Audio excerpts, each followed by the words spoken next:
really do need to join the workforce. Like a yellow light.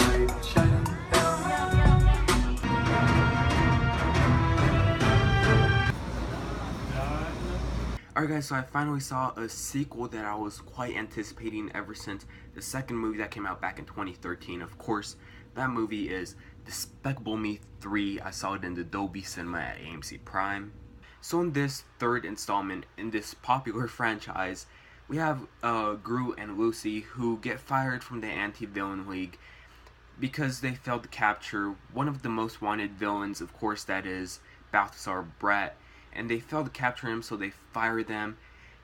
And then, not just that, but Gru also discovers that he has a long-lost twin brother.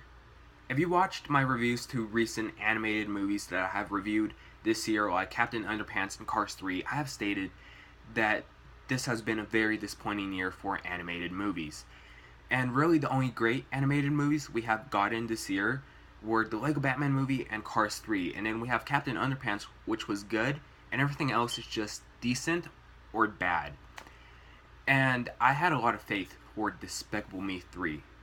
I just adore those first two movies because it's full of very likable characters, and of course the stories are quite silly, but it already knows that. And not only that, but even though yes, they could be immature sometimes, it could also bring up mature themes with like the whole family thing and all that. I guess you could say I had a lot of faith for this movie because of my love for the first two movies. I'm just gonna say straight off the bat, I was very disappointed by this movie because, of course, it has that storyline with the whole Gru and Lucy getting fired from the Anti-Villain League and the whole twin brother situation, but it just starts like shoving more plots down your throat, and it just becomes a convoluted mess. Aside from those two main plots, we have a whole plot to the villain himself, we have a whole plot to the minions themselves, we have a whole plot about Edith and Agnes trying to find a unicorn, and a whole plot about Lucy trying to be a better mother to these three girls. And this is all within the 96-minute length time. I see why they would fit in the whole thing with them getting kicked out of the Anti-Villain League and the whole twin brother thing, and I could see why we need a whole storyline about the villain because it's quite important and we need to know why he's there in the first place. And the minions they're no matter what Despicable Me movie it is, they're always gonna have their own storyline. But the whole thing about Lucy trying to be a better mom to these three girls, I think could have been handled better in a fourth movie, which we know it's gonna happen. And not only that, but the whole thing about Agnes trying to find a unicorn, it could have easily been on one of those shorts that they put on the Blu-ray. And this comes to another one of my disappointments with this movie is that, like I was saying, those first two movies have a great amount of heart to them. And this movie, the heart mostly comes from the storylines that I think that are not needed. Like the storylines about Lucy and her trying to be a better parent, and about Agnes trying to find a unicorn, which that storyline was actually quite heartwarming.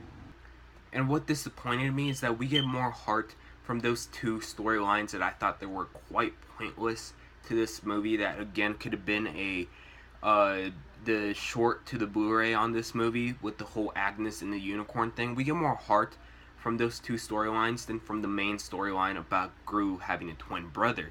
Because later in the film, Drew reveals that he is a disappointment to his father's eyes. And if you've seen the previous two Despicable Me movies, we see that Gru is a disappointment to his mother's eyes.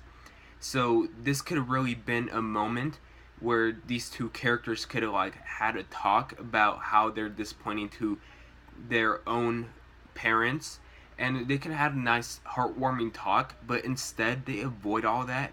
And I have a feeling that they had it planned, but then they're like, this is gonna bore the kids, we just need to get straight on to the action. Look, I'm not hating on this movie, just that this movie is quite messy when it comes to the whole storyline aspect of this film. I mean, Steve Carell with his accent as Gru, he's there and it's still good. Kristen Wiig as Lucy, her character, she brings a lot of charisma to her character, and that's really all that her character has to offer. So I really like that about her character. And then easily in competition with El Macho as best villain in the Despicable Me franchise, Balthazar Brat. Because Balthazar Brat, he is a very fun villain. I could tell that the directors had a lot of fun just creating this character, because this character, he is from, you know, the 80s, and he was a little kid, a popular little kid. He had his own TV show, and now he just grew out of popularity because he got older. And there's a lot of fun with this character, whether it's the little Rubik's cube that he throws, and it's kind of like a smoke bomb, or whether it's his keyboard that he uses a lot and has a lot of fun with. He is definitely a character that you can tell that they had a ton of fun making and designing. And for the girls, I can't say really that much, because Margot, she's really here to basically tell Lucy that she just has to be a better mom, and she could say no whenever she needs to say it. And Edith is just there for the storyline about Agnes trying to find a unicorn, and of course Agnes is there for her own storyline, which is she's very cute and she's there.